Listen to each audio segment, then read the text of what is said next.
on va maintenant passer à la deuxième question. Il nous a demandé ceci. En déduire la nature du triangle BDE.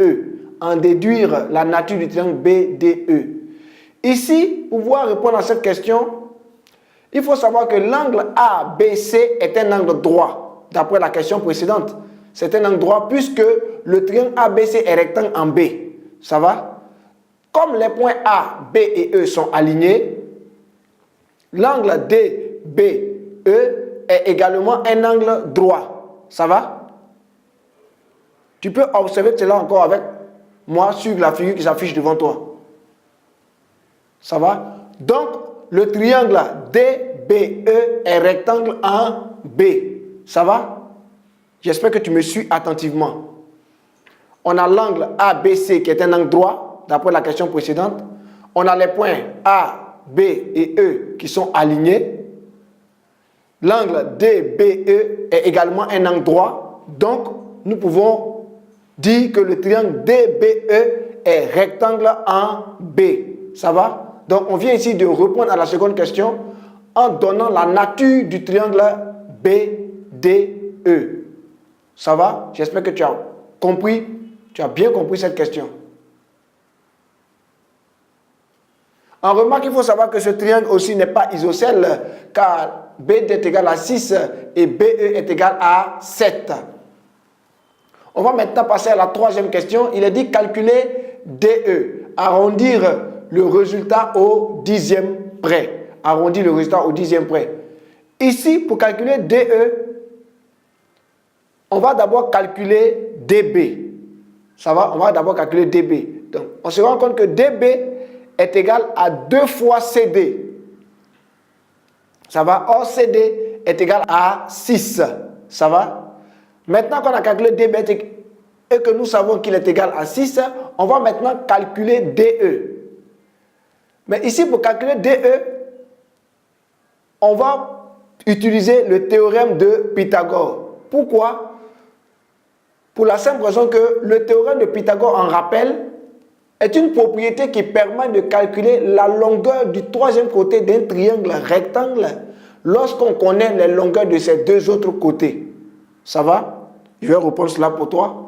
On va ici utiliser le théorème de Pythagore pour calculer DE parce que le théorème de Pythagore est une propriété qui permet de calculer la longueur du troisième côté d'un triangle rectangle lorsqu'on connaît les longueurs des deux autres côtés. Et c'est ce cas qui nous fait face présentement.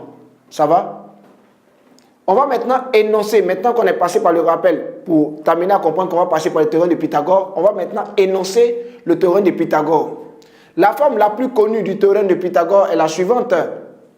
Il est dit, dans un triangle rectangle, le carré de la longueur de l'hypoténuse est égal à la somme des carrés des longueurs des deux autres côtés de l'angle droit. Dans un triangle rectangle, le carré de la longueur de l'hypoténuse est égal à la somme des carrés des longueurs des deux autres côtés de l'angle droit. Ça va?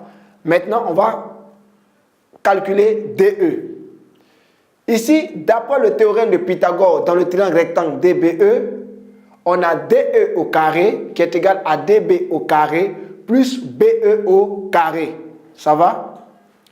Tu peux observer cela encore avec moi sur la figure qui s'affiche devant toi. Encore. Ça va? Donc, DE au carré est égal à 6 au carré plus 7 au carré. Ça va? Puisque la distance de DB c'est 6 et la distance de BE est 7. On poursuit. DE carré, on va nous faire 36 plus 49. DE au carré fera par la suite 85. Et donc, DE sera égal à racine de 85. Ça va? Quand le carré saute, l'autre partie de l'égalité se met sous la racine. Donc, DE sera égal à racine de 85. Lorsqu'on tape racine de 85 à la calculatrice, ça nous donne la distance DE qui est égale à 9,2 au dixième près. Ça va? J'espère que tu as bien compris ce qui vient d'être fait. Tu as vu comment on a procédé pour pouvoir calculer DE en passant par le théorème de Pythagore. Ça va? J'espère que dans cet exercice, tu as bien compris la démarche.